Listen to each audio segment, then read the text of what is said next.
Viticultores do Ribeiro queixanse do que consideran a desproporción das inspeccións de traballo durante a vendima. As exixencias para combater os traballadores irregulares ameazan a tradición dun traballo colaborativo en que veciños e familiares sempre botaban unha man, Cristina. Se os inspectores detectan un traballador en situación irregular, as sancións ás que se expoñen son elevadas de 3.700 euros para arriba. Fano para combater a fraude e para protexer os dereitos dos traballadores.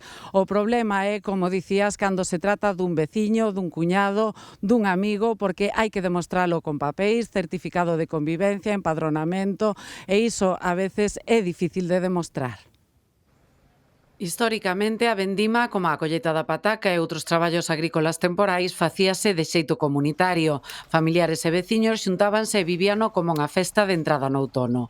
Pero ese espírito estáse perdendo.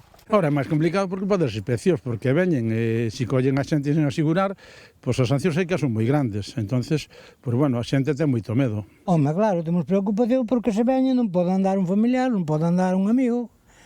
E iso é o que nos está dando un pouco de nervios. E as multas que meten.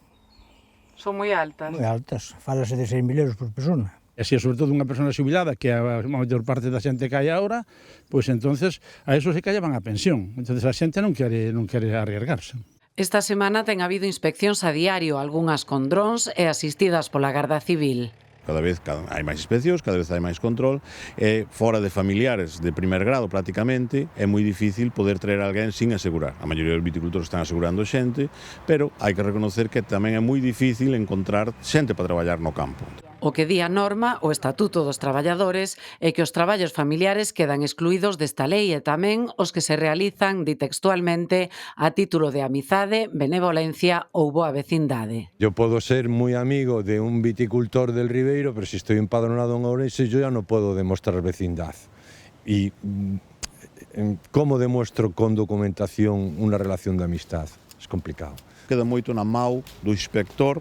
Entón, eso non pode ser. Temos que facer unha norma, esa mesma norma podemos ampliar e deixar claro que hai que presentar ou quen é que consideramos boa vecindad e o que non consideramos boa vecindad.